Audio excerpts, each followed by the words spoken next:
But instead of us taking capital in and then lending it out to another operator, at a 10 and 2 points or something like that, or 12 and 2 points or something, and then collecting a spread to what we pay our investors and our fees, that kind of thing. What we do is we raise the capital. We're the operator. You know what I mean? So we're the one buying the property, renovating the property, and for the investor, we pay a fixed rate of return.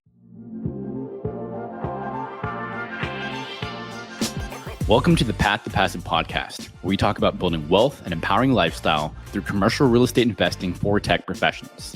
I always wish that other tech professionals reaching financial freedom had documented their journey along the way, so I'm doing it for the rest of us.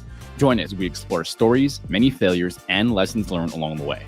I hope you enjoy and subscribe. Peter, what's up, brother? Appreciate you being here. Thanks so much for being on the show. I love the background that you have here, and I think you're a perfect person to, dive in from your perspective, not only on, things we'll be talking about affordable housing, but affordable housing fund from single family homes, as well as kind of your path from, distressed mortgages to where you got here. And also you talk about futures of impact investing too. So we're going to dive into a lot of really cool things. For the people who don't know you yet, give us a little bit about your background. How did you get here today? Yeah, that's a great question. But thanks for having me, Stephen. It's great to be here. So, man, it was a little bit of just kind of by chance and luck and hard work, all that kind of stuff combined led to where I am today.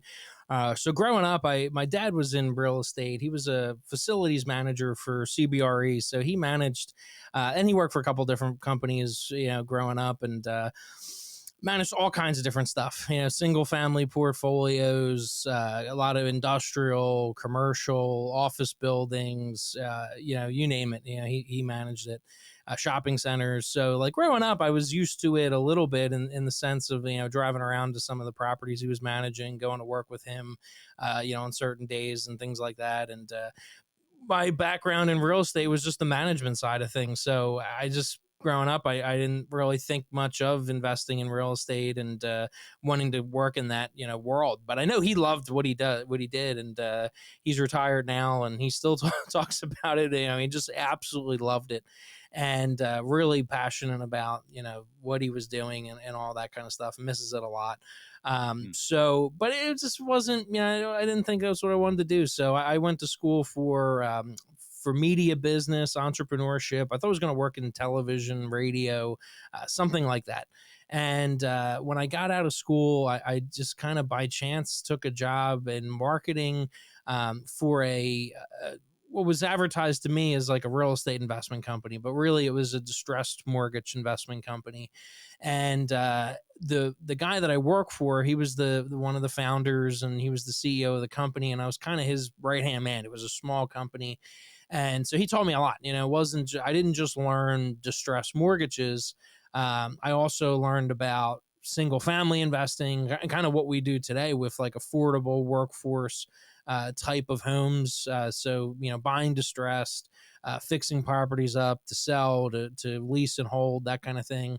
And then we'd also ran some groups for accredited investors and brought all kinds of different opportunities through there, from self-storage to car washes to private lending, you name it. We had different operators and fund opportunities and syndication opportunities and things like that come through there. So I was able to learn a lot about this space and 506 funds and all that kind of stuff. And I did that for a little over 4 years. And then we started GSP REI, my partner, two partners and myself.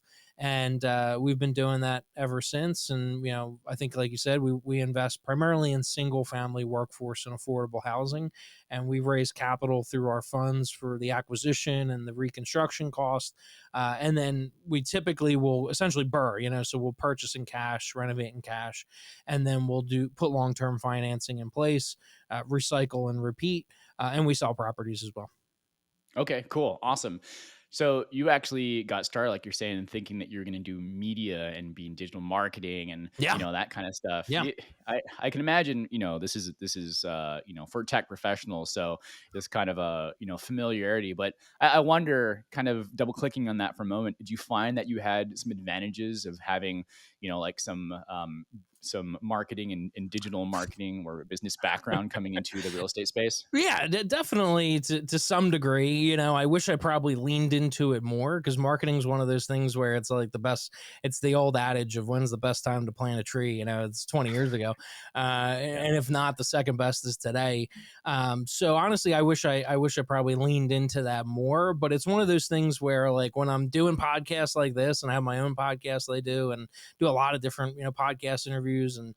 Uh, it's fun for me because it reminds me of back in the day and interning at TV stations and radio stations and things like that. But yeah, there's a lot of times where I do find myself going back to those days and certain lessons I learned and things like that.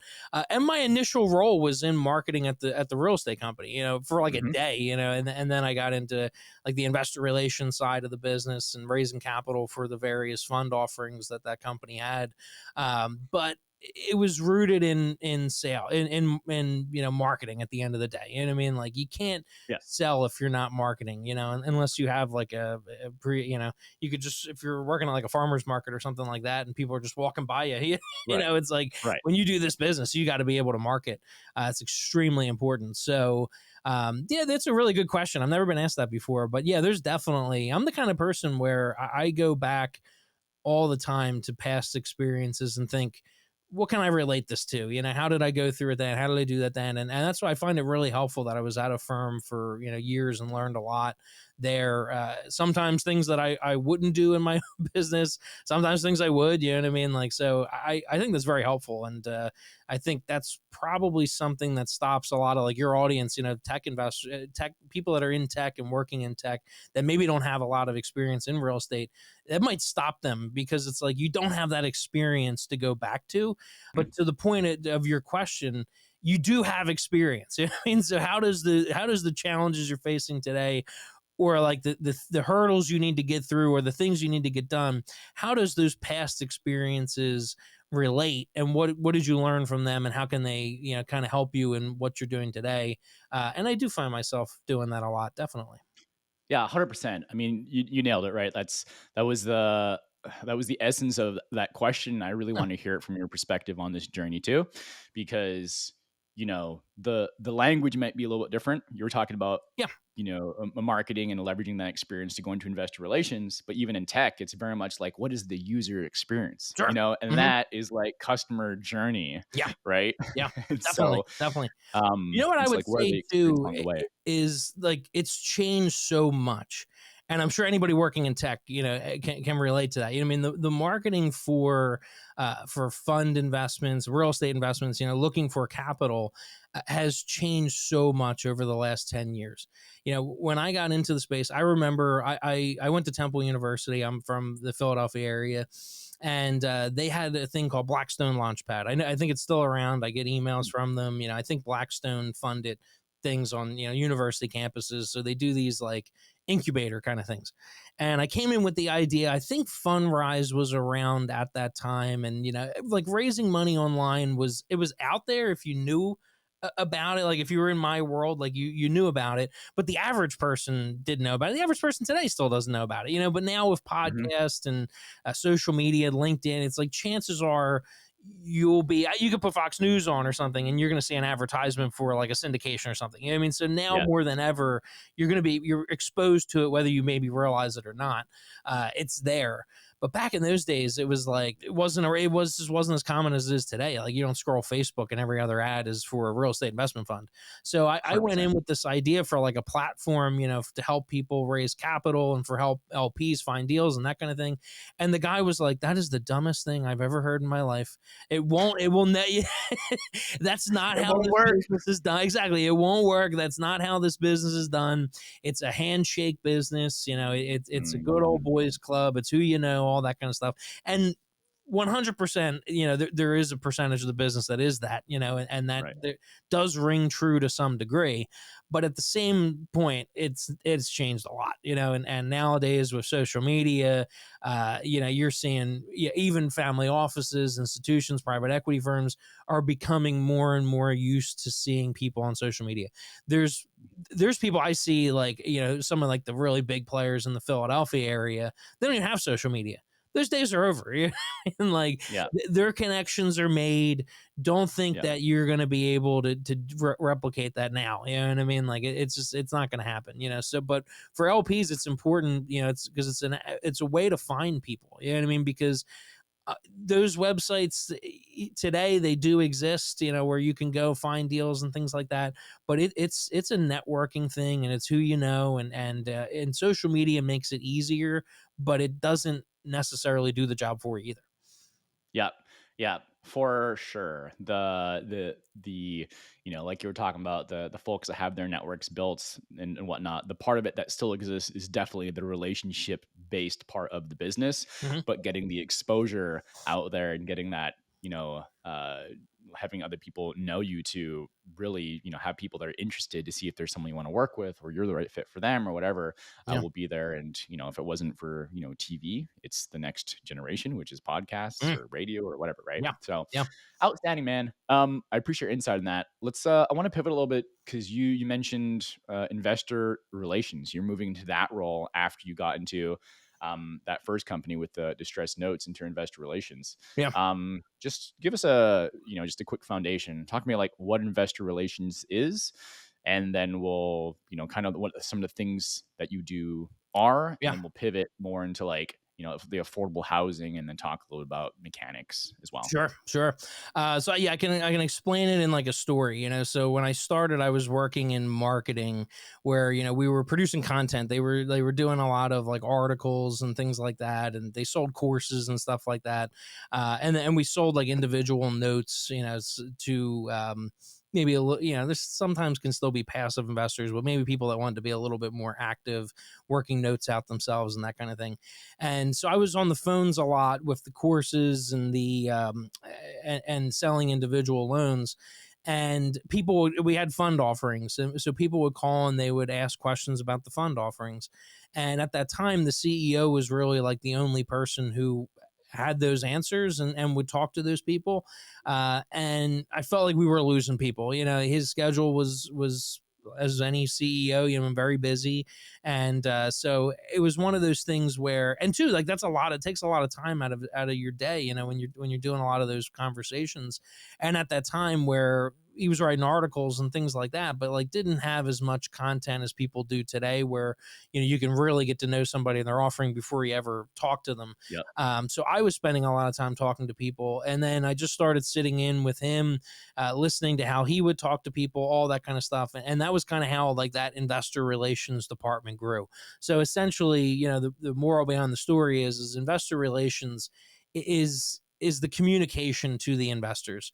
It's the story that's being told. It's the marketing. It's the transparency. It goes through investor relations. It's just it's your kind of it's the way that you communicate, through your company, and how investors communicate with you is all done through investor relations. And it's Outstanding. very much a sales position, in a lot of ways, because essentially you're selling shares of the fund.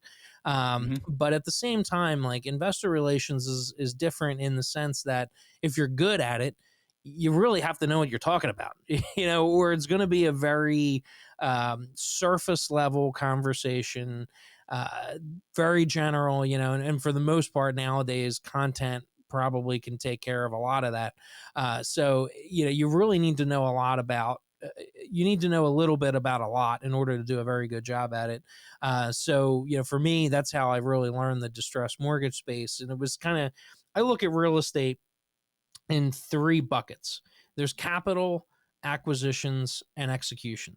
And to really do investor relations well, you need to know how, the capital side of the business, so how you're financing debt, equity, the capital stack, all that kind of stuff. You need to understand that. And then the acquisition side, how you're finding deals, how you're underwriting, due diligencing, analyzing, all that kind of stuff. The risk, the reward, you name it, kind of all falls in that acquisitions bucket. And then execution is, how are you actually going to make those plans a reality? So kind of, making the business plan come to life. And so it could be construction, could be property management, depending on how your shop is set up and what you do. I think good investor relations, you need to know a lot about that kind of stuff. And so I did that for a while, and then like we started GSP, where I just naturally do a lot of our communications and that kind of thing. But Hmm. we are operators, so I mean, I'm touching everything nowadays, from acquisition, capital acquisitions, execution. Whether you're going to be passive or active in real estate, you need to know about capital acquisitions and execution, and there's a lot that goes into all three of those buckets.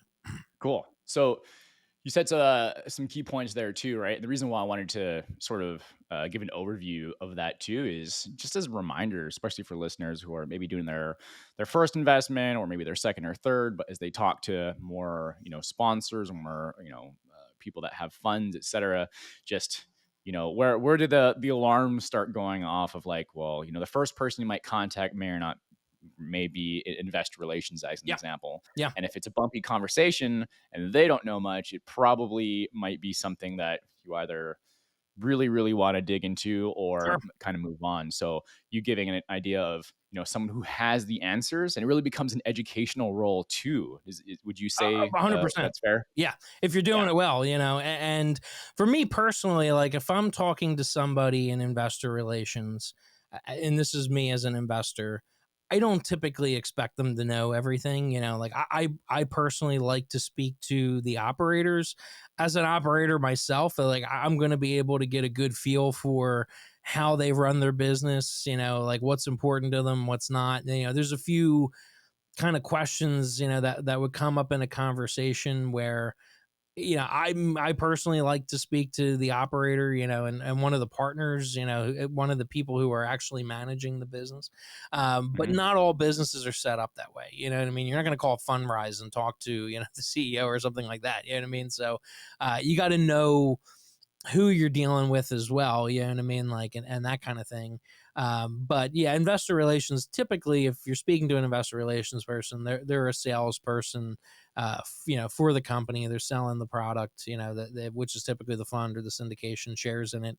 And they should, if they're knowledgeable, they should know a whole heck of a lot about it.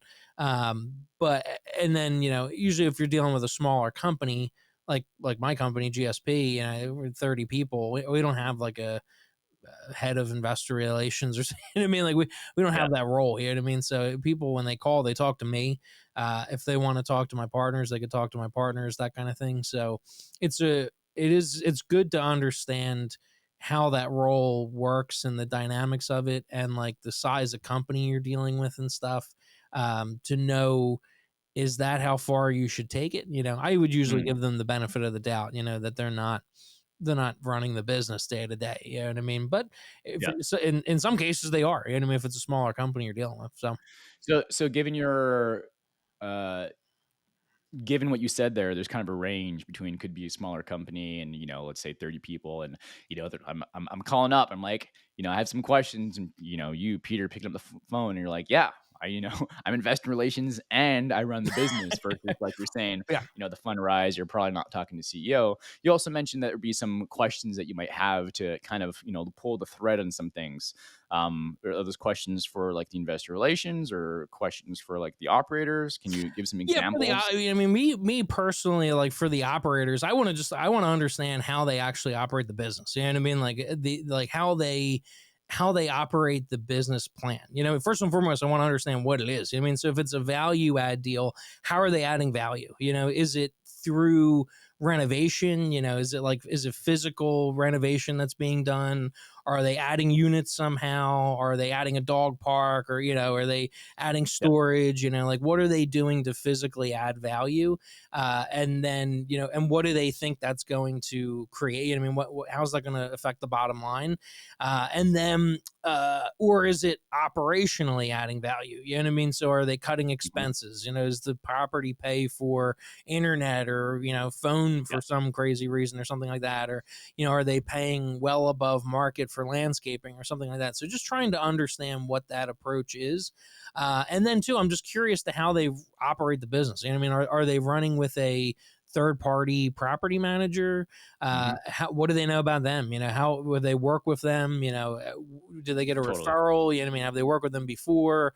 What's that relationship look like? How much do they talk to them? Who has the control? Who's making decisions? All that kind of stuff.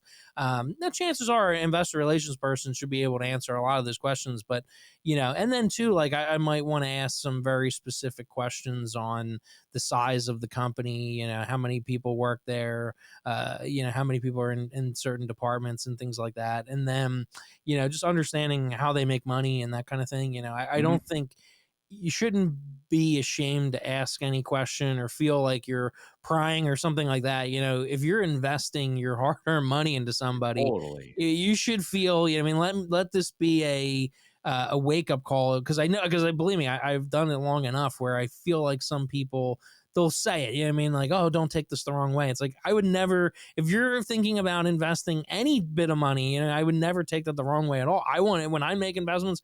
I want to know how the operator makes money, how they get paid. And it's not like I want to see them getting paid. If they're not, Hmm. that provide that, then that's kind of an issue.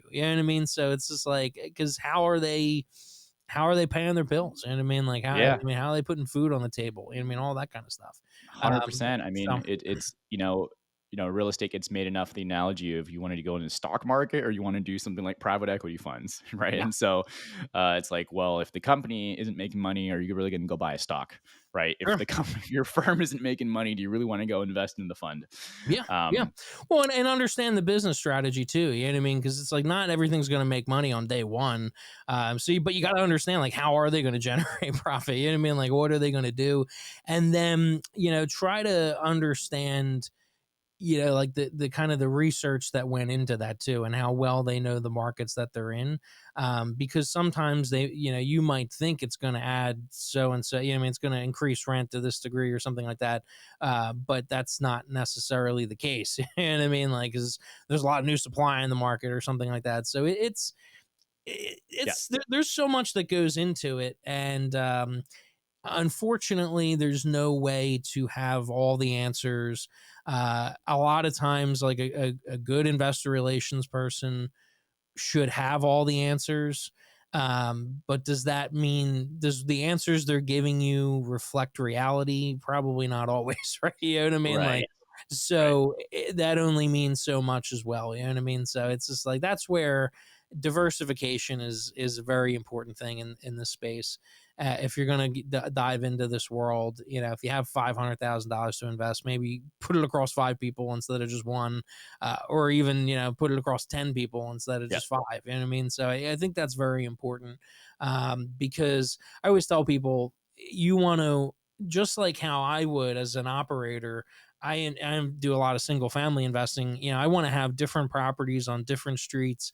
We're diversified across Hmm. a couple different states. What I mean? So it's like, I like that diversification for a number of reasons. You want to do the same thing in your passive portfolio. You want to be diversified across fund managers, because just like a tenant, you can screen them till you're blue in the face. Everything seems good on paper. Even the gut feel seems right. Some Right. people's gut feels better than others. I know people whose gut feel is like completely freaking off, and others who it's pretty good. And it's the same thing when you're investing in funds or syndications and all. It's just, you got to take everything as with a grain of salt, and diversify. And there's, with anything, there's always a little bit of luck involved with it. Yeah. You know Yeah. what I mean? So Sure. Sure. There's some probabilities and some there is stats there. definitely. I don't want to. Really only if you take like literally like a minute or two on this one, but I'd wanted to ask you, how was that transition for you from coming in doing like some marketing stuff and going over to investor relations and maybe not having answers here and there? Was that kind of a bumpy road?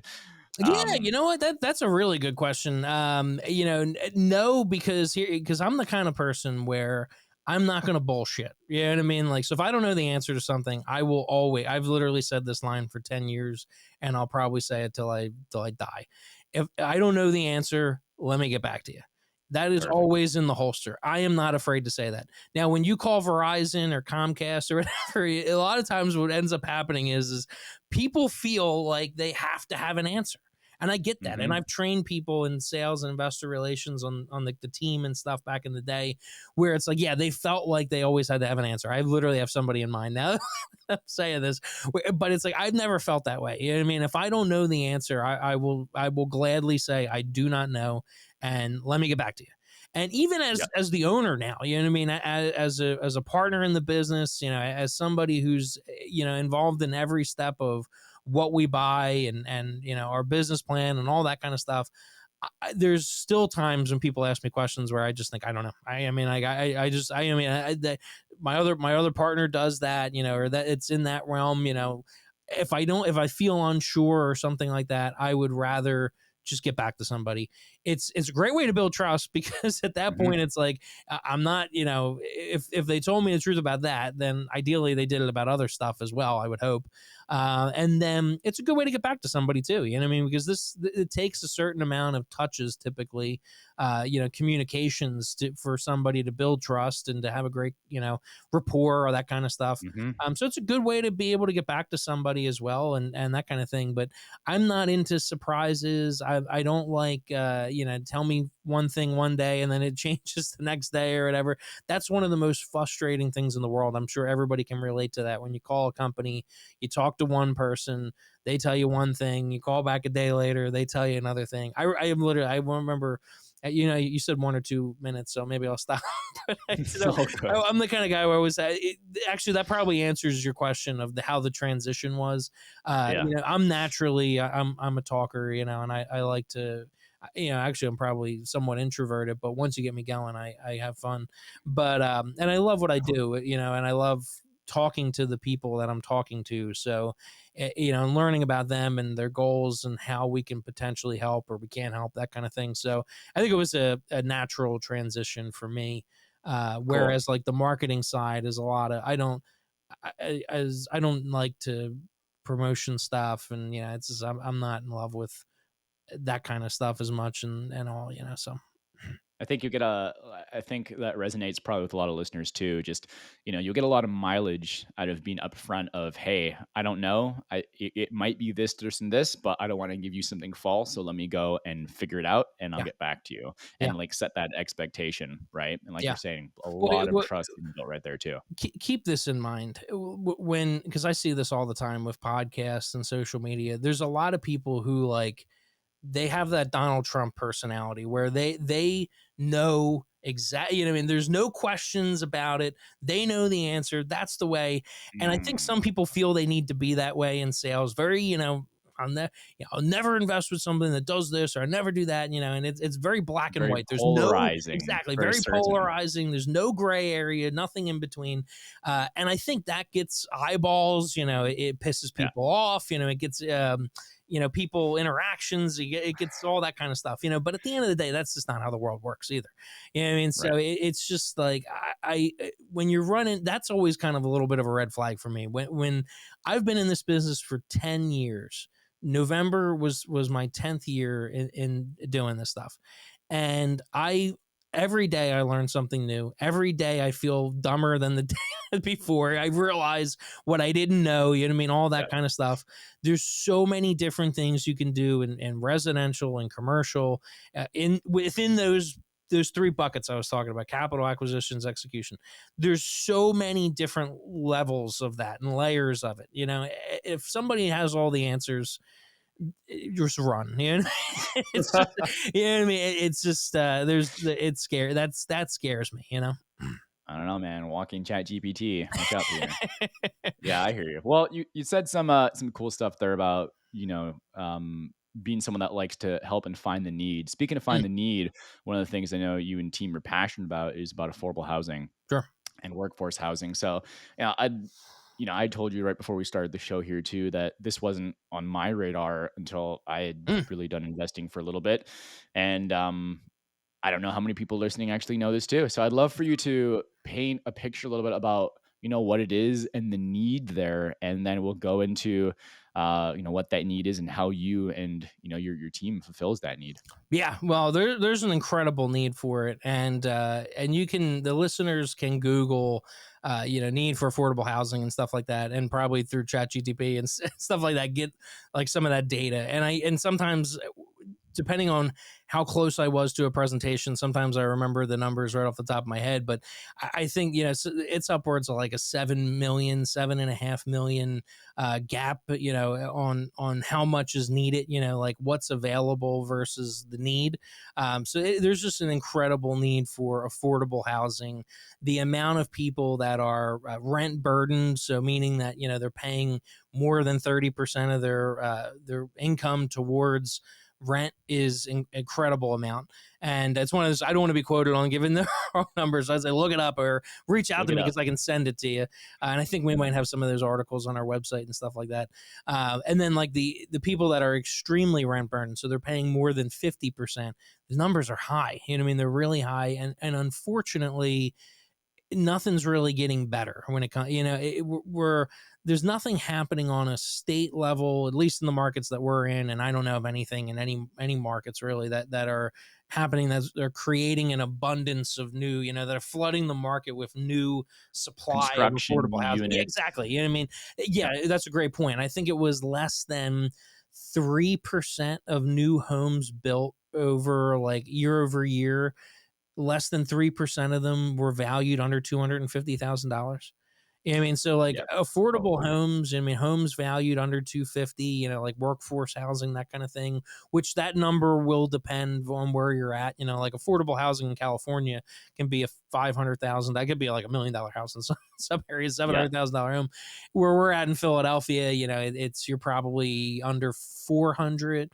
Whereas like Baltimore and some of those markets that we're in, and if you're in like the city, you're under 300, 250, that kind of thing. So these are like, we're not making more of them. You know what I mean? They're becoming a very scarce commodity, in urban areas, metropolitan areas, suburban areas, places that you want to be, that people want to be, because they need to be close to transit, they need to be close to jobs and employment and all that kind of stuff. Affordable housing can't be on the outskirts of town, where they can't get into, where the tenants can't get into, where they need to work and stuff like that and all.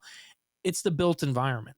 There's not huge tracts of land to be invest, to do, build to rent communities or apartments and things like that. So it's the name of the game is revitalizing existing housing stock, because there is a lot of dilapidated, a lot of blighted properties, especially single family homes in a lot of areas.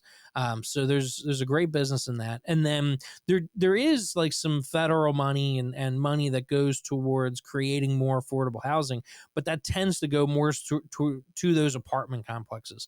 And a lot of times they're studios, 1 bedrooms, 2 bedrooms. It's like unheard of to get a 3-4 bedroom for affordable home, a workforce housing type home in an apartment complex. So it satisfies a certain need, but it doesn't satisfy, this other need where there's families, there's people that want more space, they need more space, they need more rooms, they want a private entrance, they want a yard, I mean, all that kind of stuff.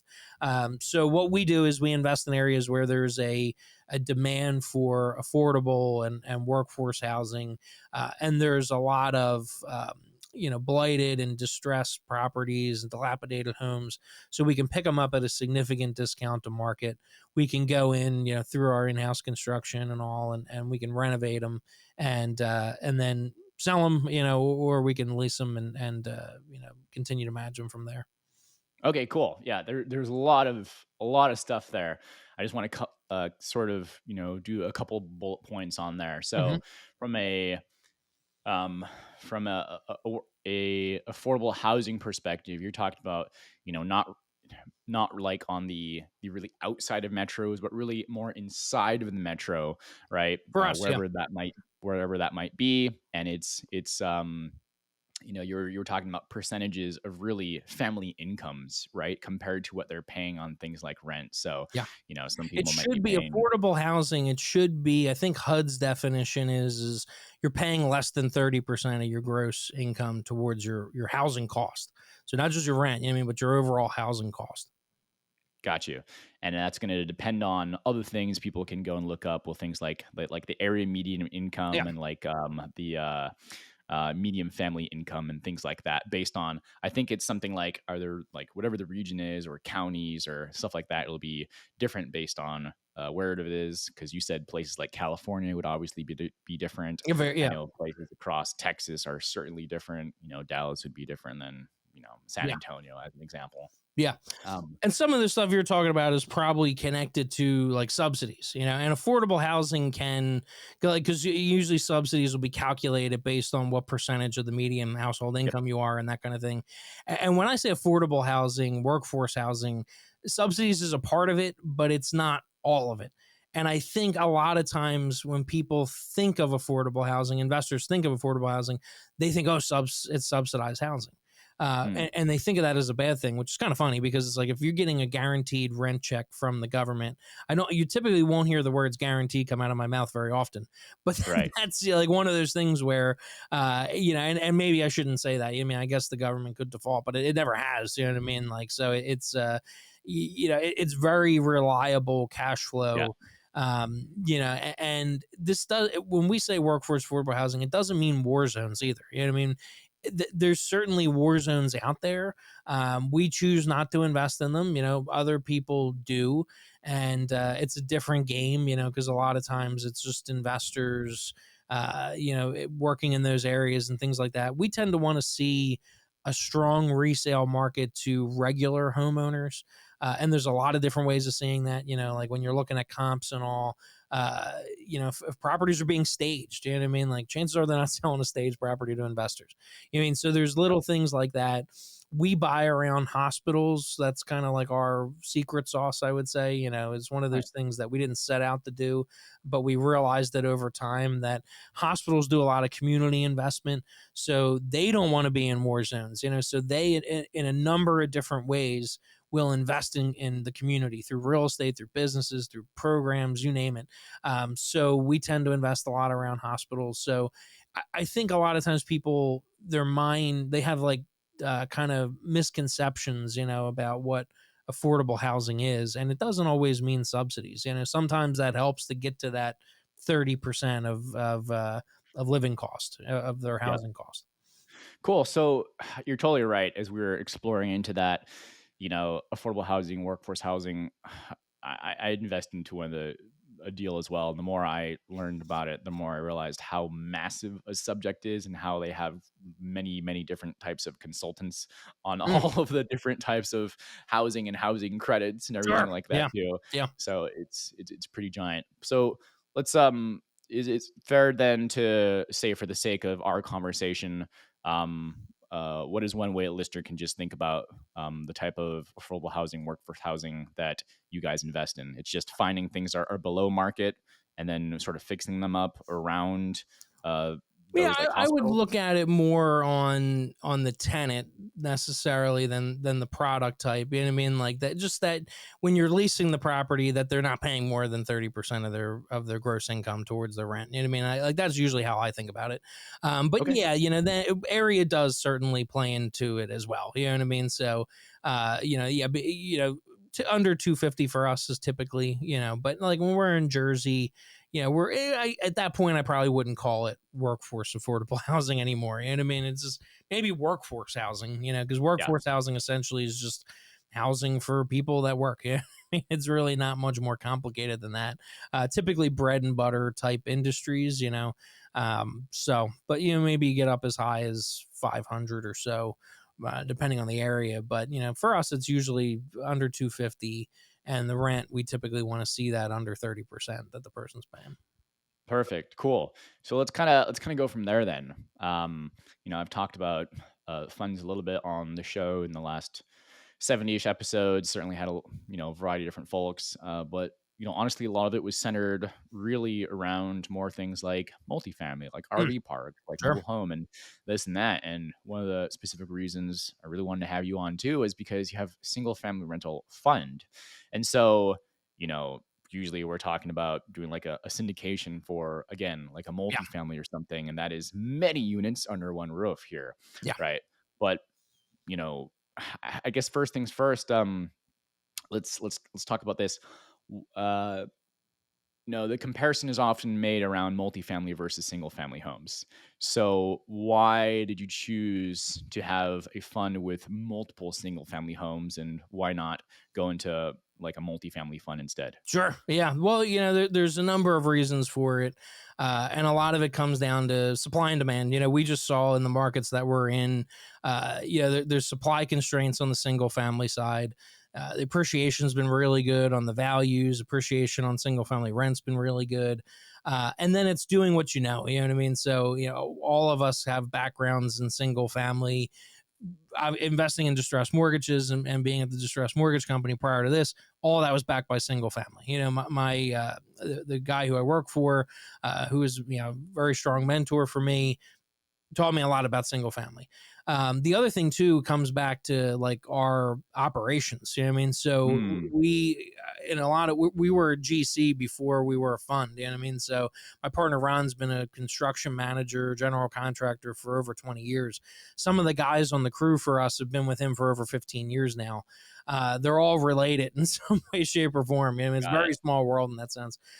So we have the ability to operate very well in scattered site, single family and distressed product. So going in and redeveloping within the four walls. You know what I mean? So practically doing new construction within four walls, existing Yep. walls. We felt like there's just not as much competition in that space. A lot of times the competition in that realm goes for the value add deals. Yep. Not that we don't do any of that, but we tend to lean more towards the fully distressed because we can buy it at a greater discount and add Hmm. more value, create more equity, that kind of thing.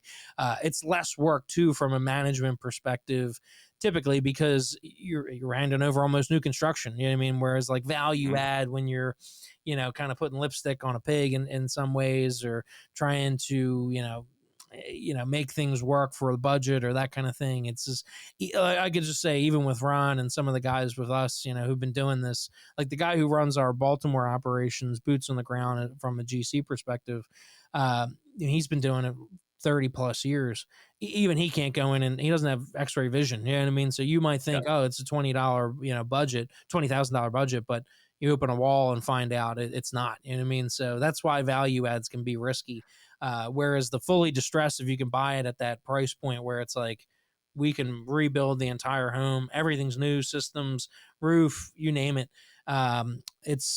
You're in a very good place. You know what I mean? But not everybody can do that. Our ability to do the construction in house definitely helps us in that sense. But I will say that scale is very important in the way that we look at single family as well. You know what I mean? So I like to think we take a commercial approach to the single family space, because the economy of scale that's created when you have more units there's a number of things that are beneficial. And we do all of our own construction, and we do work with some people as well, other investors and things like that. And my partner Brian runs our construction company. So that allows for us to scale. I mean, that allows for us to do even more than what we're doing in house, because the more you're doing, the more you can spread costs around across everything. There's savings. We never just buy one refrigerator. We never buy Yeah. a couple. When we buy flooring, we buy pallets of flooring. We have warehouses where we store, all kinds of materials and things like that. We're going to get the best pricing this way too. It's very cookie cutter what we do when it comes to what we're putting into properties. We don't want the cheap stuff. We don't need the super high end stuff either. We like good middle of the ground stuff. Hmm. We can get good pricing. We can buy it in bulk. And then our guys know how to put that stuff in and put it in quickly. Awesome. Yeah, you answered my questions there. I was gonna say, okay, how do you do that? And you answered that. I love the commercial approach to the single Yeah. family home.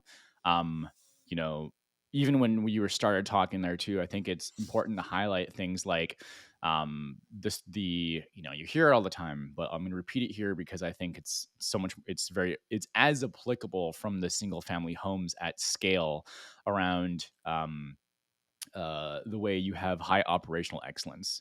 Like you can make money in real estate in any aspect of real estate, but it's really the teams and the high operational excellence which really makes the business hum, right? Sure. And so buying in quote unquote bulk, buying in pallets, having cookie cutter ways so that you can do it in ways where you reduce the variability of how you install, how you do, and have tight processes is where it's at. So you kind of carried it home through Is there at the end. incredibly important, and that's where there's a lot of opportunity in single family world because not everybody operates that way. I mean, that's a very small percentage of the business that operate that way. So it's Totally. a lot of opportunity for somebody like ourselves that operate that way, and know the numbers, know the markets, and all that kind of stuff, and can make that happen. Certainly. So tell me about the fund then. Is that, we talk about lots of properties, but you also have operations there in Baltimore. You have in some other places. That's the fund across all of the different Yeah. geographies, or how is it kind of set up? Yeah, we're primarily focused in Baltimore and Philadelphia and their surrounding markets. Okay. So we do some stuff in South Jersey as well. It's close to us, and a lot of times the taxes in Jersey make deals not make sense on the buy and hold side. But there's a few pockets that we like, and depending on like product, we've done a lot with government service entities. So a lot of times our product in that world will ebb and flow, and sometimes, we used to see a lot of stuff in Jersey back in the day. But our fund, invested primarily across the Philadelphia area and the Baltimore area. And they're blind pool funds in the sense that, we're not like going out and identifying, a portfolio or something like that. We have a buy box, you know what I mean? So we're typically Hmm. all into a property for 100. We like to be all in for less than 130,000 ideally. Now that could be Nice. something we buy for 100, put 30 into, or something we buy for 30 and put 100 into, and that's usually more of what we do. And then we want to see an ARV of at least 165. That's really the low end. Ideally, it's closer to 200, maybe on average closer to like 185.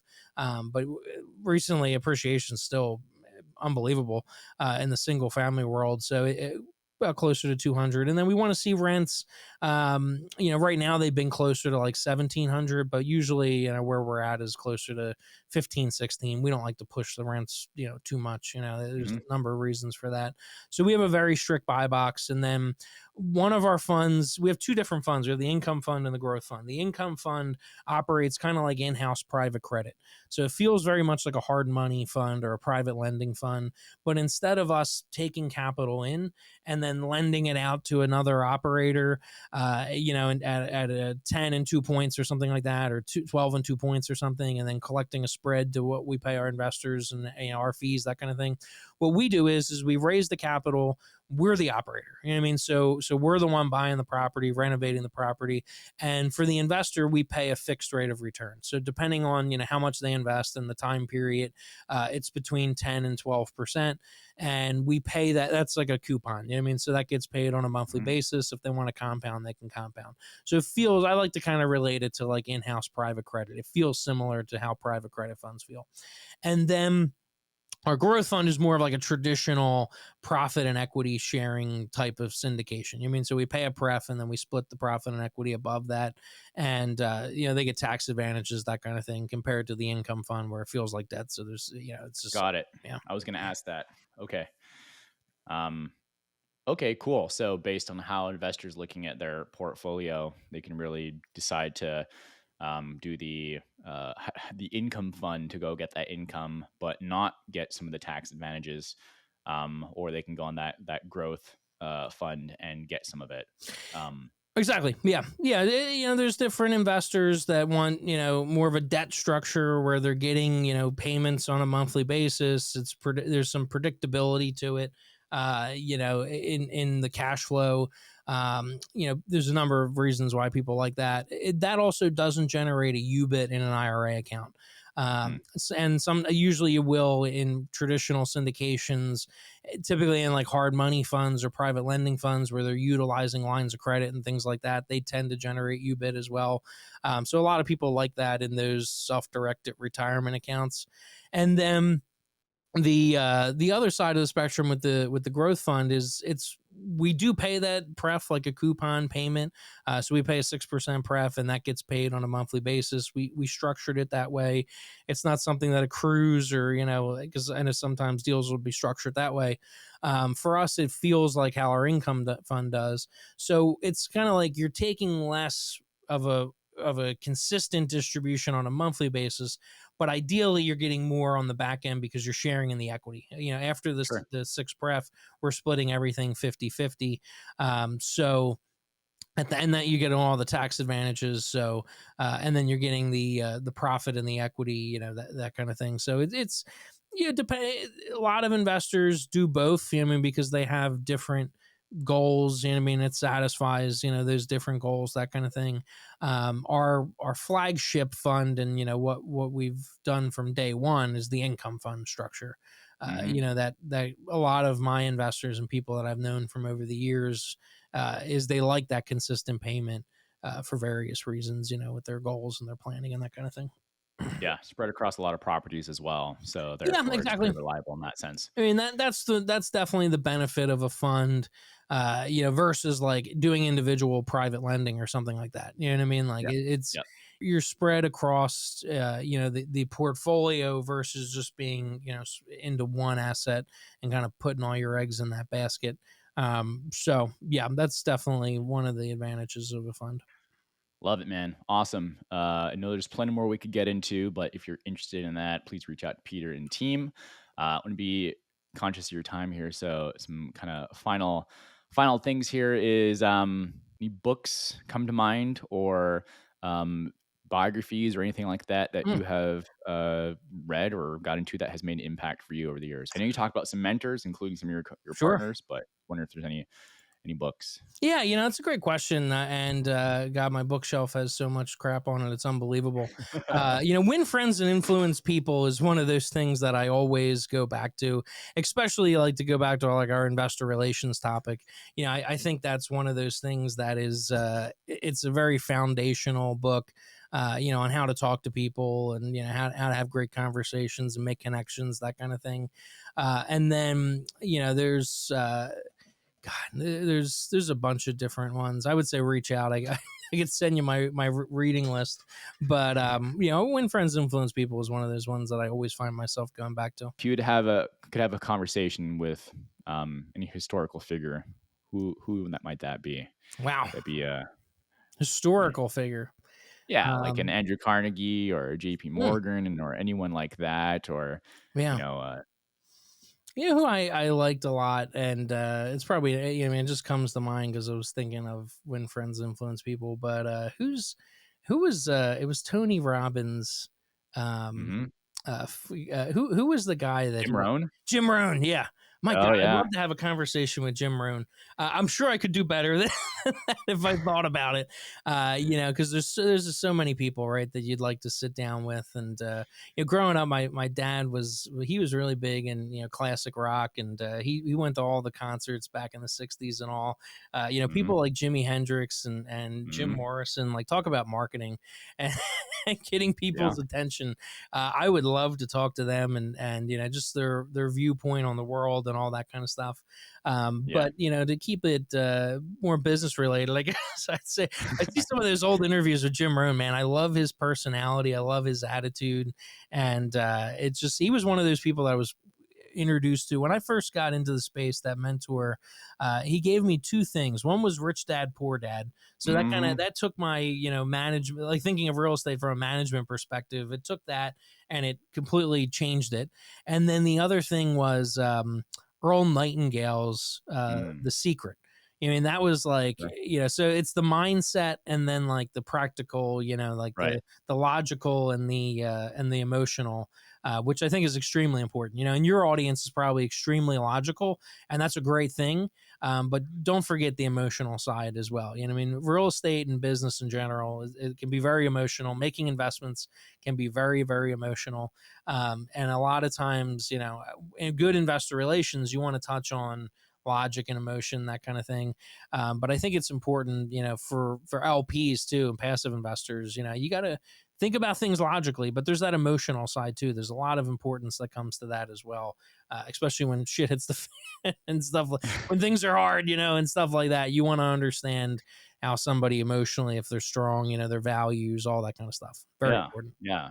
And the story of why we do things and why Yeah. we would even invest as LPs too. Yeah, exactly. The Yeah. team, the story, all that stuff is very, very, very important to understand how it came to be, the challenges that you've gone through, how you've gotten through them, all that kind of stuff, why you do what you do, all of that. I would kind of put on the emotional side of the spectrum. And if you're just thinking logically, about the numbers and all that kind of stuff, that's good, but it's like the person behind that business plan too. I mean, like Yeah. their mindset, the way they look at the world, the way they treat people, the way they talk to people, vendors, all that kind of stuff is Mhm. extremely, extremely important and is going to dictate success or failure in a lot of ways. 100%. Um, yeah, I could riff on this one a bit more, but the kind of one or two liner on this is I was listening to one of the podcasts with I think the podcast host that does founders, and he was talking about how Elon Musk was, asked the question, what business books or things does he do? But he does a lot of biographies and Mm, about people and how, basically the greats in business study other greats and how yeah, there's these chain of people that just kind of look at each other. And so yeah, it's kind of one of those things that was on my mind. So I figured I'd ask. yeah. Anyway, man, I That's funny. really I appreciate. literally just bought a book on Napoleon. It came to the house like right before we started this.